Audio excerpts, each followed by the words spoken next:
Hey guys, let's get more news about Dallas, but first, don't forget to subscribe and leave your like. This one player ended Brandon Cooks' days in Dallas. Brandon Cooks had his worst year as a pro at arguably the worst possible time.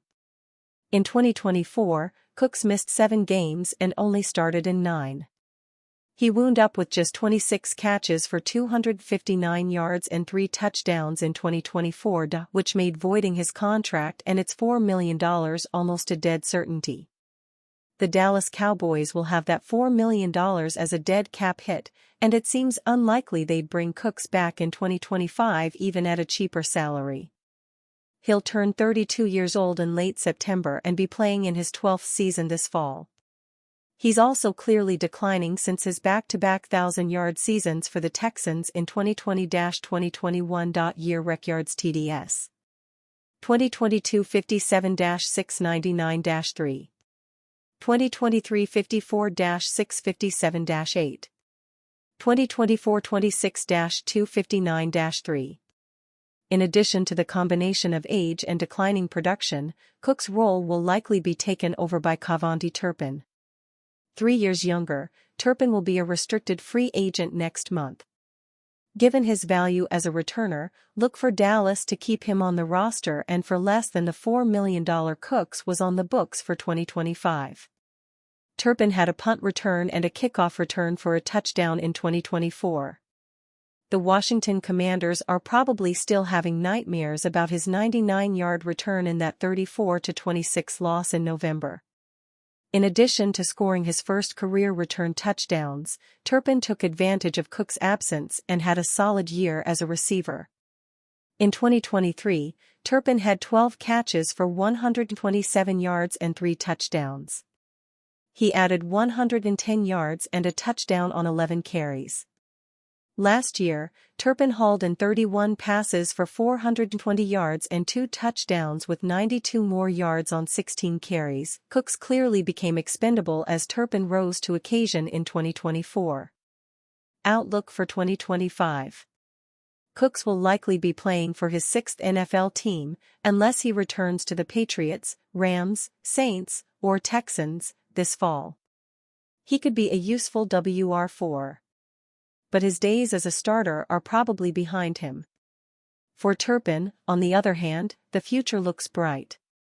He's coming off a Pro Bowl season, as a returner, and seems to be blossoming as a receiver as well.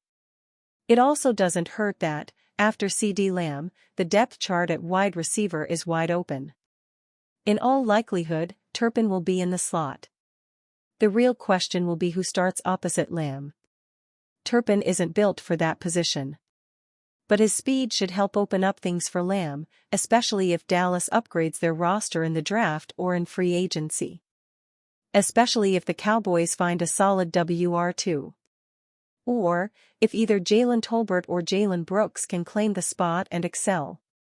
Tolbert had 600 receiving yards in his 3rd season. Brooks will be playing his 3rd year this fall.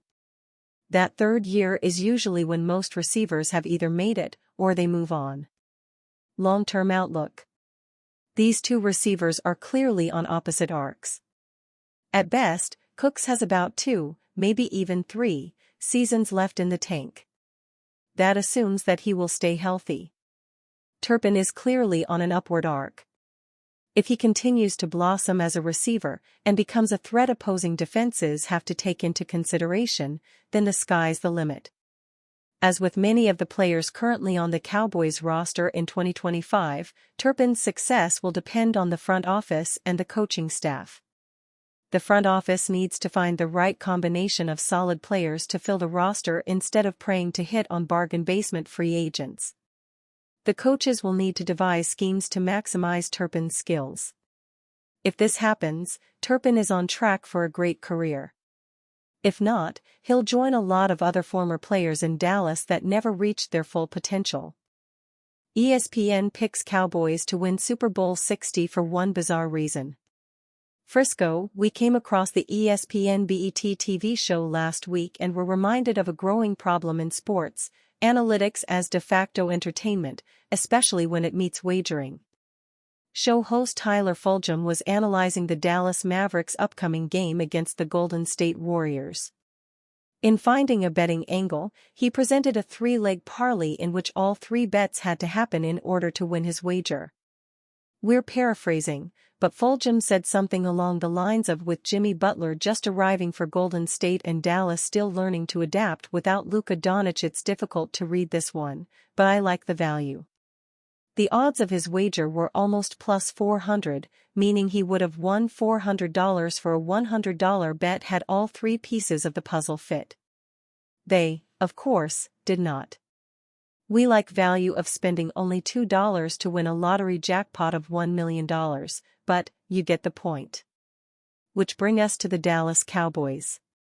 This side of the New York Giants, Jets and Cleveland Browns, no team in the NFL is seen in a more negative light these days.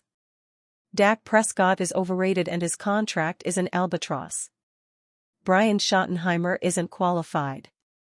And from Prescott to Micah Parsons, they all do way too much talking and not near enough walking. But what about that precious value?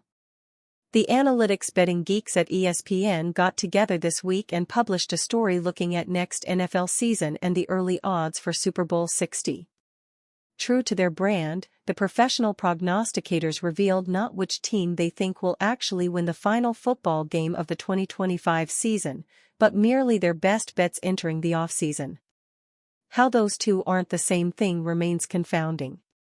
Silly us, we'd tend to lean toward the defending champion Philadelphia Eagles and their returning cast of stars to be a best bet with odds of plus 650. But clearly we're being too logical, too linear. Because well-known analyst Joe Fortenbaugh picks the San Francisco 49ers, plus 1,400, and two others went with the Cincinnati Bengals, plus 1,600, and the Seattle Seahawks, plus 5,000. Then came analyst Seth Walder, a London native who attended Bowdoin College in Brunswick, Maine and majored in government studies. He's been a sports analytics writer at ESPN since 2017, specializing in stories using quantitative metrics. Using that background, Walder picks as his Super Bowl 60 champion, the Cowboys. Well, sort of. Do I think the Cowboys are going to win the Super Bowl next year? I do not, Walder says. Must be a misprint. Because why would an astute, analytics-stuffed gambler place a wager on something he doesn't believe will happen? Why would he flush money down the toilet betting on a plus 5,000 long shot with better odds than only 13 other teams? But 50-1 for a team that has the foundation of a Super Bowl team? Including a high-end quarterback in Dak Prescott, arguably the best defensive player on a per-snap basis last season in Micah Parsons and an elite wide receiver in CD Lamb. I can get on board with those odds, Walder continues. Some of the roster will be in transition, so Dallas is going to need to hit on some role players, and the new coaching staff is going to have to work out. But the upside is there, and that's what we're going for here. A lot of Cowboys fans seem done with investing time, energy, and emotion into a team that hasn't sniffed a Super Bowl in 30 years. But there are some expert analysts apparently willing to invest money in them, if for nothing else that their bizarre beliefs in their value and upside.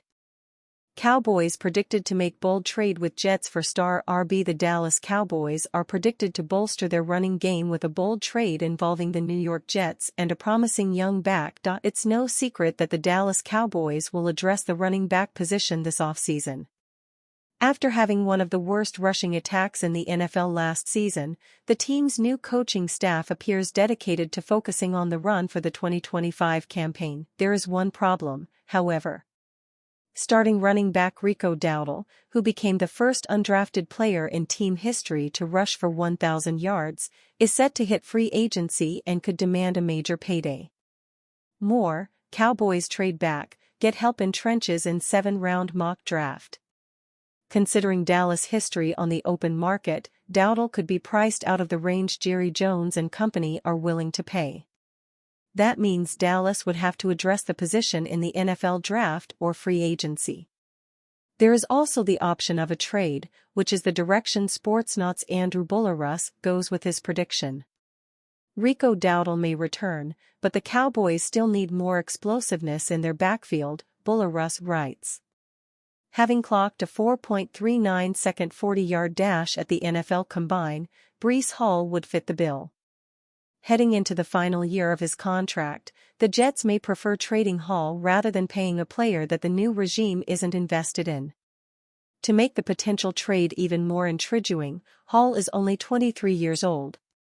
Hall has yet to make a breakthrough in his pro career and has only played in every game one of his 3 seasons, but he is on the final year of his rookie contract and could be an intriguing option for Dallas that would allow them to look elsewhere in this spring's draft.